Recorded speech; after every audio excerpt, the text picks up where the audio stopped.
Hello dear students, welcome to our history e-class. Today the topic that we are going to start with is Industrial Revolution.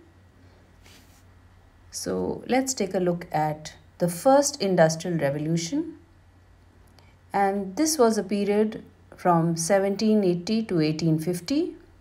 This was a period of transformation of industry as well as the economy, and it had its impact on the society and economy of Britain and then USA and then the rest of the world gradually and slowly.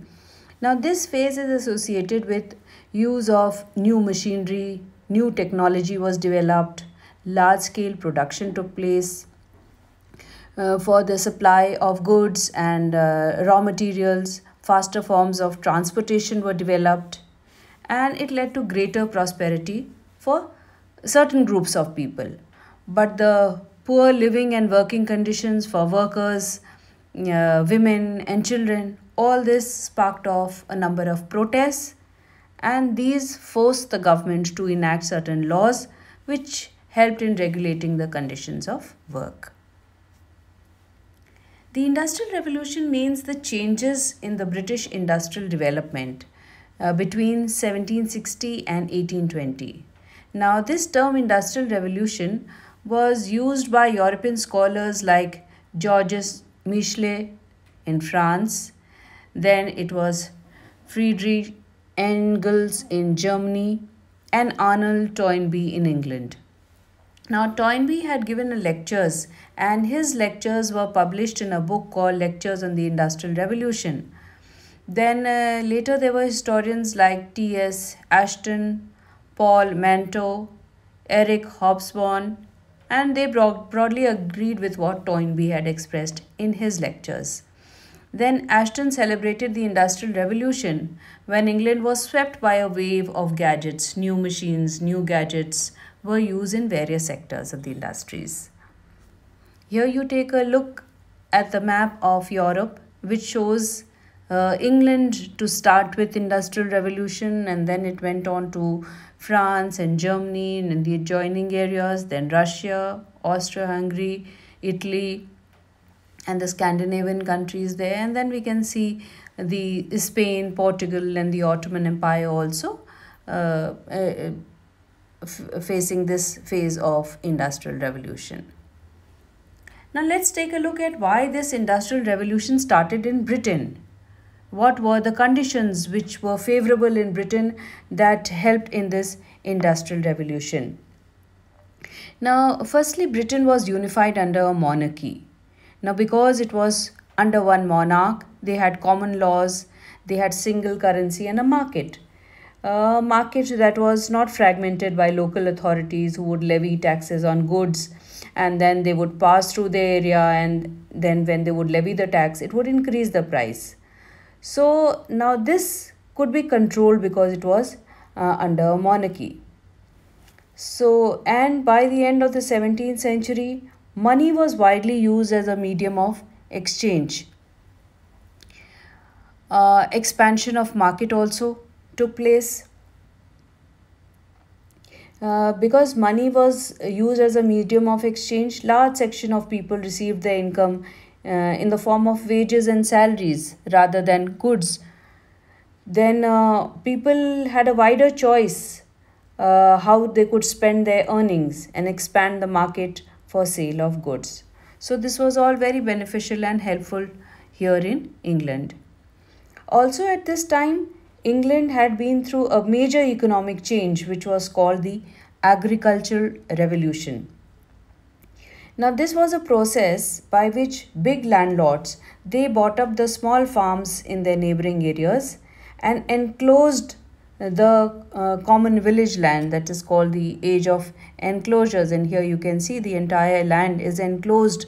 So now when they enclosed this area, creating large estates for themselves and increase the food production, at this time the landless farmers, they were the ones who were most troubled because now they did not have a place to graze their animals because these common lands came under the enclosed area.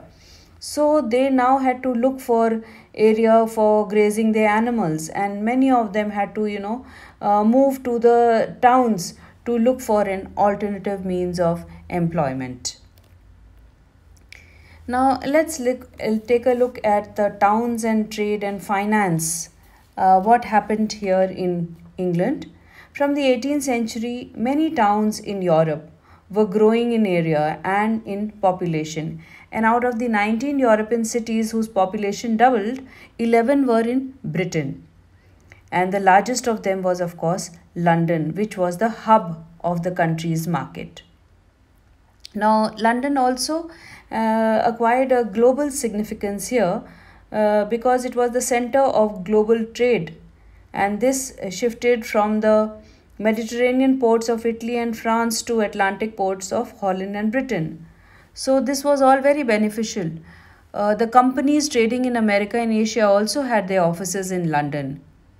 And in England, the movement of goods between markets was helped by a good network of rivers, and they had an indented coastline with sheltered bays. So, until the spread of railways, transport by waterways and cheaper and faster than the land, these waterways were very beneficial for England. So here you can see canals being used, and of course later on railroads and steamships were developed. As far as finance is concerned, again financially England was very sound.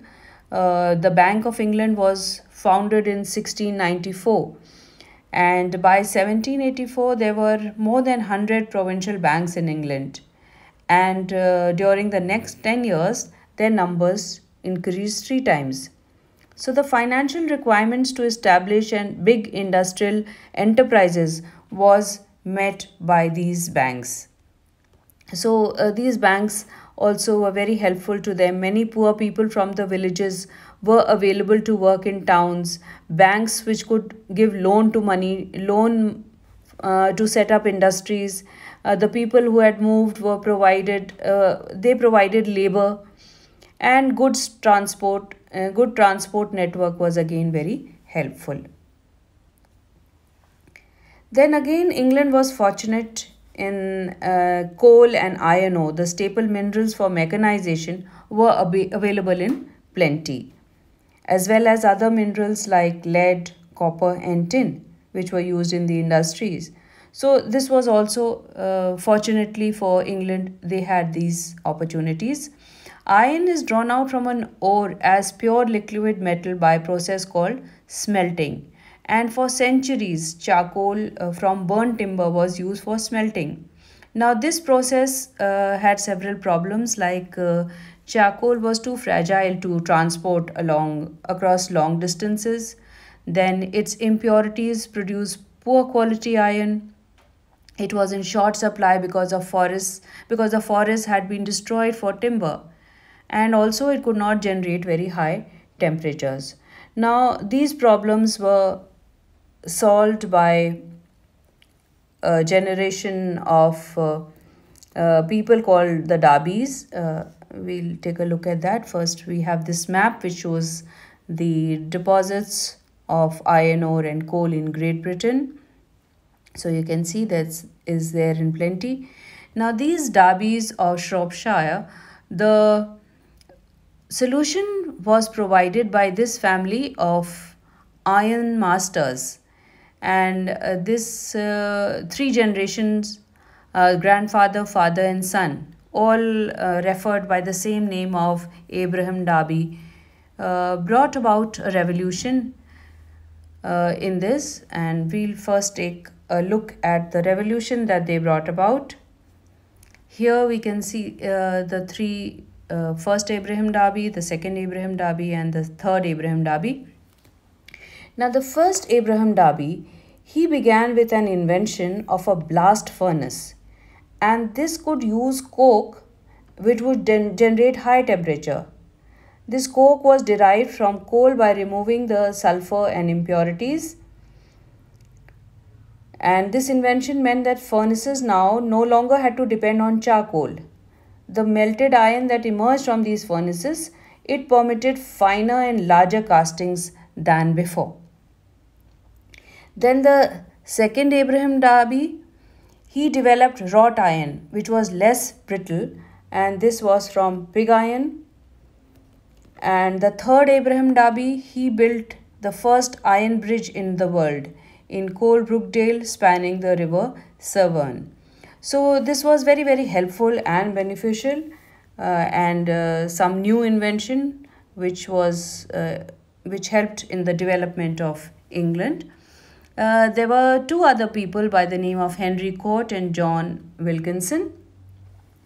Now, Henry Court, as you can see, he designs the puddling furnace in which molten iron could be rid of impurities, and the rolling mill, which used steam power to roll purified iron into bars.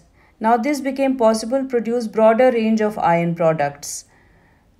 So this was again a new invention at this time. Then there was John Wilkinson. He made the first iron chairs, vats for breweries and distilleries, and iron pipes of all sizes. Now, at this time also, Britain was lucky in possessing excellent coking coal and high grade iron ore in same basins. So these were close to the ports, and all this helped since the coal fields were near the coast. This helped in shipbuilding, and shipbuilding as a trade also increased. And now British iron industry quadrupled in its output between 1800 and 1830s. Its product was the cheapest in Europe. And in 1848, Britain was smelting more iron than the rest of the world put together. Now we take a look at the cotton spinning and weaving industry. Till the early 18th century, spinning had been so slow and laborious that 10 spinners were required to supply sufficient yarn to keep a single weaver busy. Now, so it was required to bring industrialization in this field also, and the gap between the spinning raw cotton into yarn or thread and of weaving the yarn into fabric had to be reduced. So we all know Britain wove cloth out of wool and flax to make linen, and for that they imported cotton cloth from India at a great cost. So after they got political control in India, they started importing raw cotton to be spun and woven into cloth in England. So they got raw cotton at very cheap rate from India, and they used to weave cloth in these industries and factories at a much faster rate. Then a series of technological inventions also took place which closed this gap. Now we'll take a look at those technological inventions as we move on to the other slide. Now production shifted from the homes of spinners and weavers to factories. So earlier the spinning was done at the individual spinning wheels, and weaving also were done in individual homes through handloom. Now this shifted to the factories. Raw cotton imported from the finished cloth was exported. Now what was ready, the finished cloth was being made at a much faster rate, and it was ready to be exported and to markets across, and moreover to the colonies. So let's take a look at the inventions. Now in 1733, John Kay, he invented the flying shuttle loom to weave broader fabric in much less time. Then in 1765, James Hargreaves, he invented the spinning jenny, where a person can spin several threads of yarn. Then Richard Arkwright, he invented in 1769 the water frame, and this could produce stronger thread, so it would not break easily. Now this is what the spinning jenny looked like. So it has one wheel and hundreds of spindles in that. Then Samuel Crompton in 1799 invented the mule. It would also spin strong and very fine quality yarn. Then Edmund Cartwright came up with the invention of the power loom. Now we know that up till now hand loom was being used. Now instead of that, power loom came in, And you can take a look at the power loom and hand loom. Now hand loom, you can see a single individual woman is sitting and she is weaving cloth, and the other picture is that of the power loom, which is done by the use of it's done automatically. It's easy to work, and it stopped automatically every time a thread broke, and it could be used to weave any kind of material. So this was done in 1787, and this was a major development which increased large scale production. Of course, it led to many people losing their jobs, which we will see later. So much for this class. Thank you and have a nice day.